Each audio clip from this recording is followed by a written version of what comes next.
Now let's get it started. Let's get it started. Play ball! Arsenal destroyed Real Madrid at the Emirates. That game ended 3-0. Rice scoring 2 fantastic free kicks in that game. 2 wonderful free kicks from Rice, 2 goals from him. Then Merino scoring the last goal. All the goals came in the second half. It was a fantastic showing for Arsenal and Arteta. Good showing. But if you look at that game in general, Arsenal, even though most people gave them small chances, but everyone will favor Real Madrid, which is normal for you to favor Real Madrid. But the first half was a little bit, maybe 50-50, small attack there, small attack there, even though that Coutinho made a double save in the first half. But in the second half, Arsenal turned the heat and Rice scoring 2 of those 2 beautiful free kicks. You know, set the record straight. Nobody gave Arsenal a fighting chance except a 0.001% of football fans out there, which means that in the grand scheme of things, not up to 1% or 0.1% of football fans out there give Arsenal a chance. You know, even a certain someone sitting next to me will say that they have to believe. After the believe for like 5 minutes, he ended up saying that they are going to lose to Real Madrid. The bottom line is that nobody can take away the magnitude of this win. Nobody can take away the magnitude of effort those players put in to confound Real Madrid in that encounter. Mbappe was shaking his head. Anceloti, if we could make 15,000 memes out of the reactions of Real Madrid players in that encounter while they were watching the 3-0, you know, while they were coming to terms with the reality that they were not good enough on the night, they were not fast enough on the night, they could not stop Arsenal on the night, they didn't have a solution for the conundrum that was playing out before them, and Arsenal fans were just cheering on, having a wonderful time. They're having a wonderful time. The fans will not actually forget this night in the rest of their life, especially people that was present in that stadium. Good game for Arsenal. Good game. The idea paints me the antagonist. Boz. Me, I don't use name. Don't paint me as Boz. Say I don't support Arsenal. But I was here giving them advice, giving them moral support, giving them mental support, giving them the ginger they need to go into this game. Telling them what they need to do, how they need to do it, the lineup they need to go on with, the players they need to set up in. I was if you could look at me literally before the game, I was actually giving advice, tactical advice to Arteta on how to go on with the game. And John is calling me the Boz. Because actor, I be actor, but for this game, I felt disappointed. Because the performance from the Real Madrid side was not what I was expecting. Now calm down now. I believed in my heart because as a Premier League lover, we wanted Arsenal to go through, wanted Arsenal to scale through. But it's Real Madrid, so you have to put that fear of God, that fear of is Real Madrid in the Champions League. You have to put that fear in you.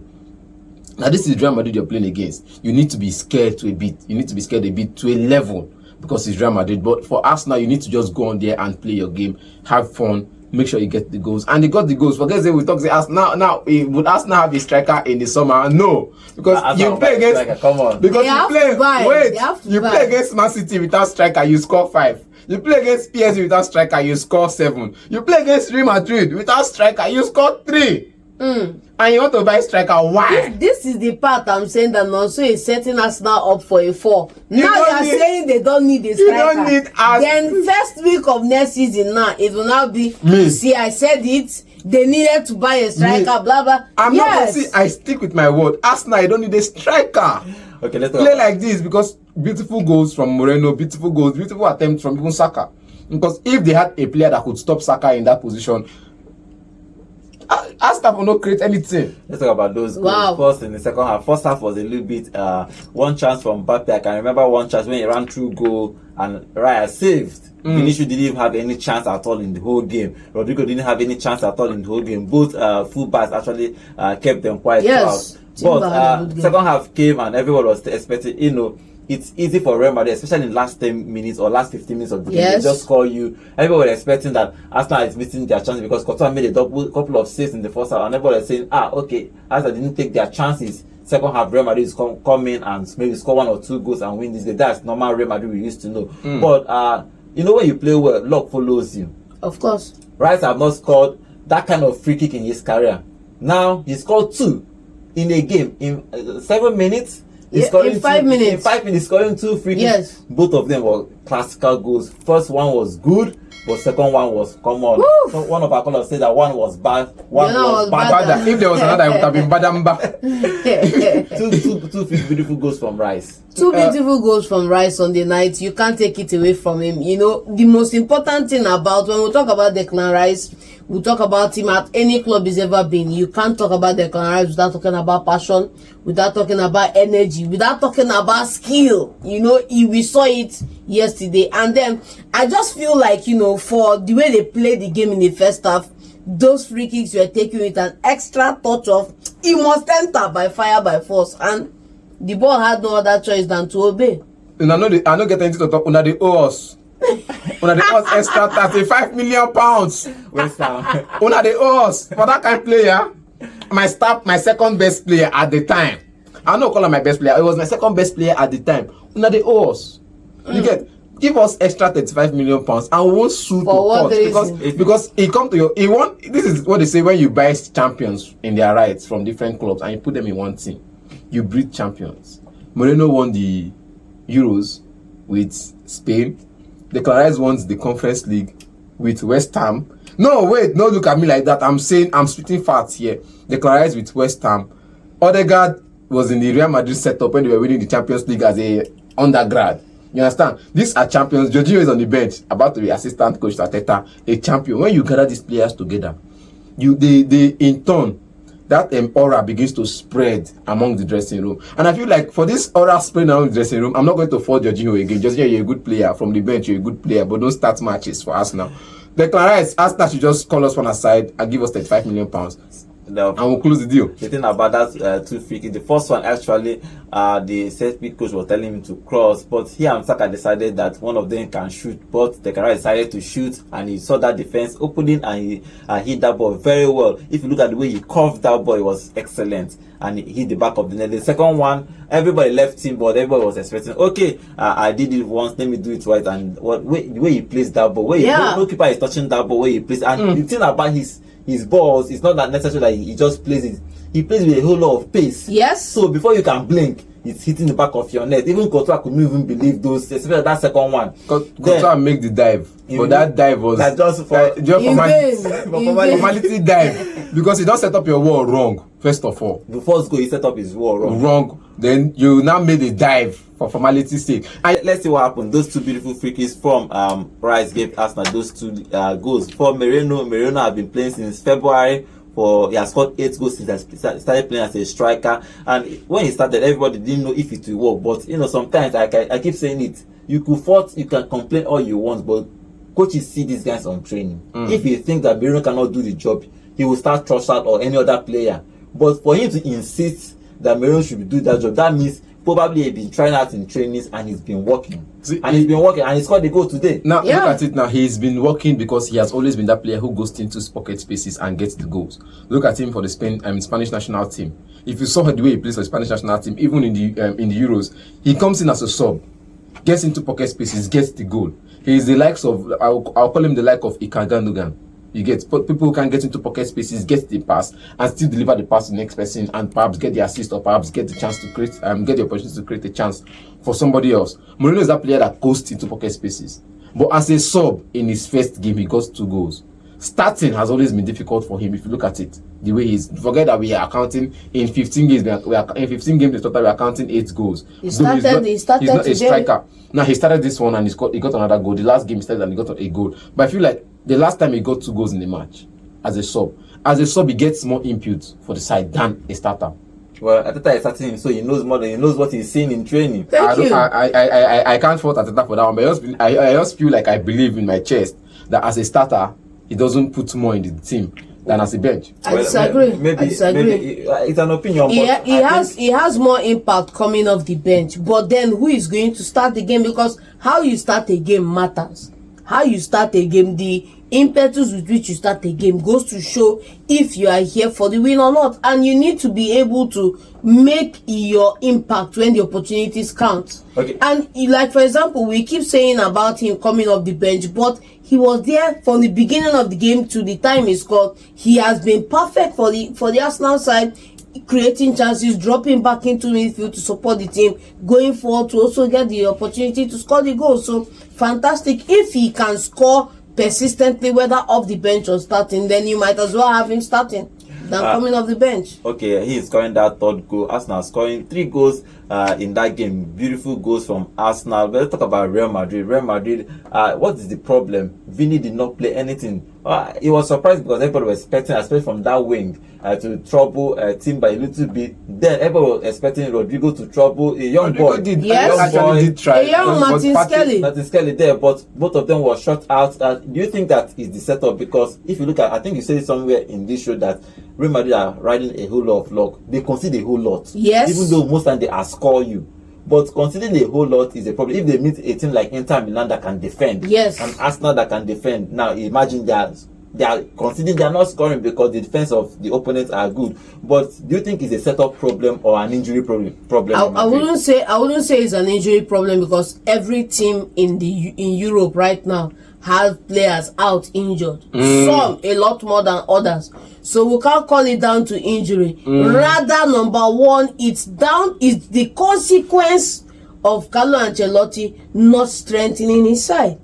Because when you have no fullback at the club that is born to play in that position, playing in that position right now, it's nobody's fault but the manager's fault. That's the first one. Secondly is that when you have injuries, you have contingencies from the bench. This contingency they've been riding on the wave of luck because of performances. Of course, they are Real Madrid, so players they play, clubs they play already fear them before they turn up on the night, and they feed off that reputation and a few player brilliances here and there to win games. But I keep saying it that it's not going to last forever. We are going to see the demise of this run of luck, and it's playing out. They lost against Valencia, a team that nobody would expect them to lose against. They lost comfortably against them, and they've lost on the night against Arsenal. So number one is he has not strengthened the squad with the right players in the right position. Number two is on the night, Timber and Skelly were phenomenal. You can't take it away from them. What do you make of this Real Madrid They team? lost comfortably against Valencia that waited till the 97th minute and 95th minute to get their winning. Real Madrid often do that as well too. Now, I'm not going to say that was a comfortable loss, you get, but if you want to look at the Real Madrid setup this season, it's all down to injuries. Because I remember at some point we here on this show and somebody said some players have earned the right to rest because the team is injured, and the team was not doing well because some players were out injured. We remember on this show that team was excused because they had injuries. Now for Real Madrid, the champions of Europe, injury is not enough excuse. But in January they could have bought maybe go. Thank you. And it's not their fault that Perez did not go for the market.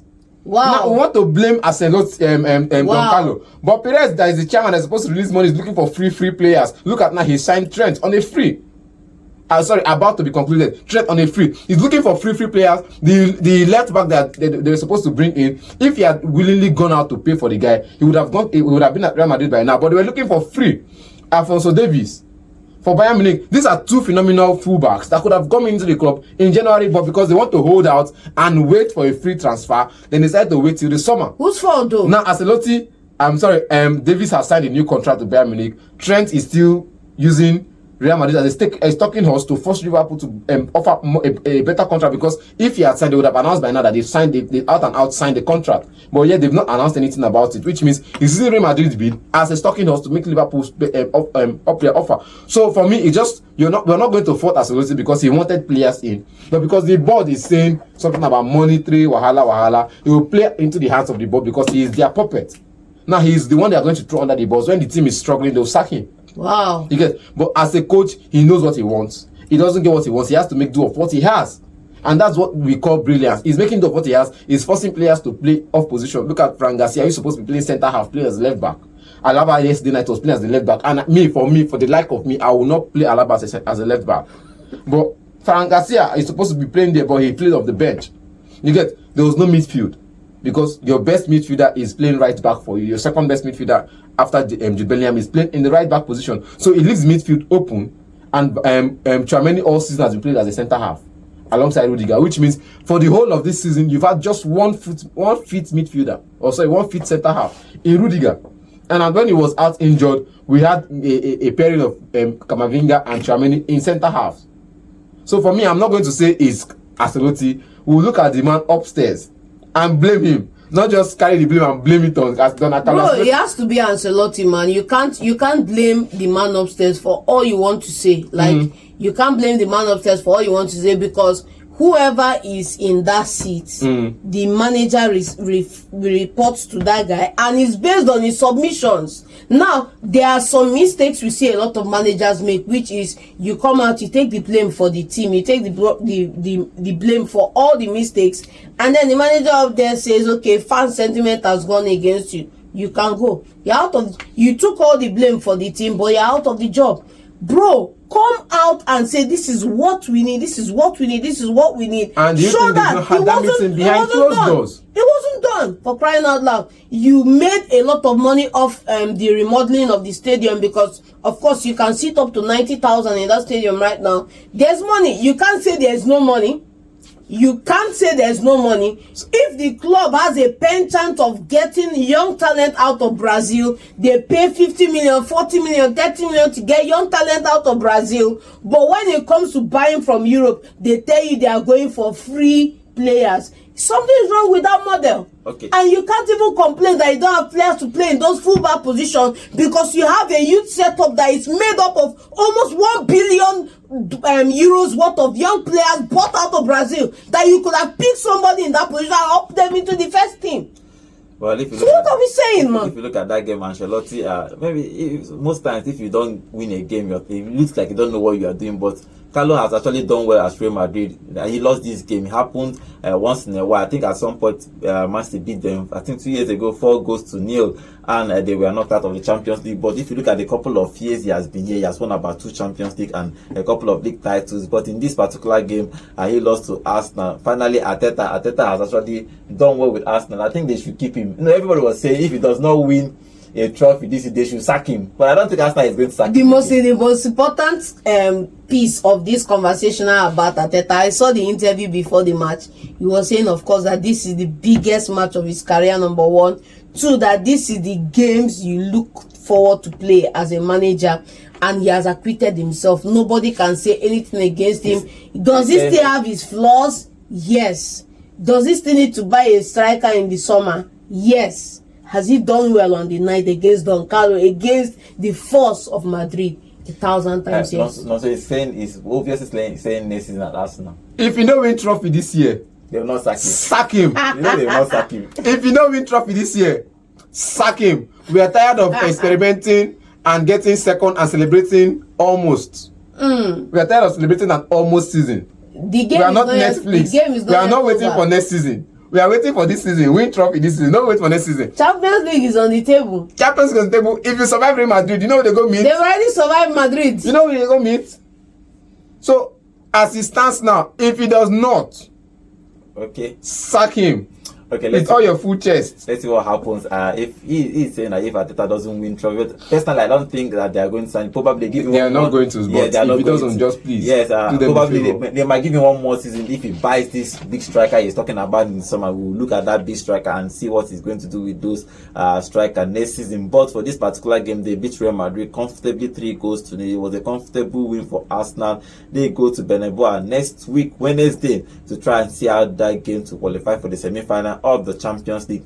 If they succeed at beating Real Madrid next week or qualifying, it will be the second time they are going to the semi-final of the Champions League in their whole club history. So let's see if Arteta can put them to that particular position. But for this particular game, they beat Real Madrid 3-0 to win that game comfortably.